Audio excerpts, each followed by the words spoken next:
Welcome back, everyone. I'm glad to have you here as we delve deeper into overcoming dread.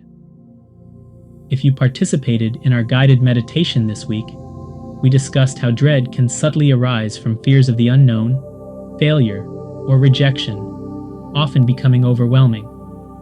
I'll include a link to the meditation in the description. Today, we'll delve deeper into this subject by exploring how we can face our fears through understanding and turn them into a wise instructor. You may use this as a guide to set your intentions for the week or as a source of inspiration for your journaling. Let's begin with the words of the Stoic philosopher Seneca. He who suffers before it is necessary suffers more than is necessary. How often do we allow dread to take us hostage before anything has even happened? We play out worst-case scenarios in our minds, magnifying problems that may never occur. In fact, psychologists tell us that an incredible 85% of what we worry about never actually happens. Think about that for a moment. The vast majority of what we dread exists only in our imaginations. So how do we stop this spiral? First, we get curious. Instead of running from dread, pause and ask, what is this feeling trying to teach me? Dread, at its core, is a signal. It often points to something we care deeply about, whether that's performing well at work, maintaining a relationship, or protecting our sense of self-worth. When we avoid dread, we miss the opportunity to learn from it. But when we face it head-on, we regain control. Once we've identified the root of our dread, the next step is to challenge the story we're telling ourselves. Ask yourself, are my worries based on facts or assumptions? What's the worst that could happen, and how would I handle it? Often, the scenarios we imagine are far more terrifying than the reality we might face. As James Clear, the author of Atomic Habits, reminds us, guilt lives in the past, worry lives in the future, peace lives in the present. The key is to bring ourselves back to the present moment, focusing on what we can control instead of what we fear. One of the best ways to dissolve dread is to take action. Dread thrives in inaction.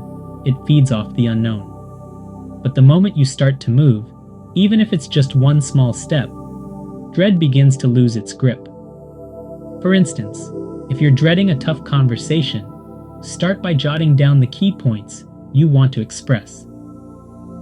If you're anxious about a big project, break it into smaller, manageable pieces and tackle one piece at a time. Action creates momentum, and momentum silences fear.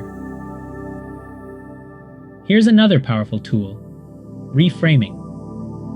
Instead of viewing the situation as a threat, see it as an opportunity for growth. Remember, the way we speak about our experiences shapes how we feel about them. Shift your narrative from, I'm not ready for this, to, this is my chance to learn and grow. I want to leave you with this thought. What if the thing you're dreading most isn't a threat, but a gift in disguise? Seneca reminds us that unnecessary suffering begins in our minds. James Clear teaches us that peace lives in the present.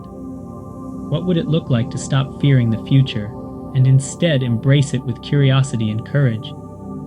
I'll keep the video running for one more minute so you can reflect and journal on this question. What is one fear or worry you're ready to name, and how could reframing it help you move forward? Take this time to write down your thoughts. There's no right or wrong answer, only your truth.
Thank you for sharing this space with me today. If this video resonated, let me know in the comments, or share it with someone who might need a little encouragement. Remember, every small step you take is a step toward peace. I'll see you next time.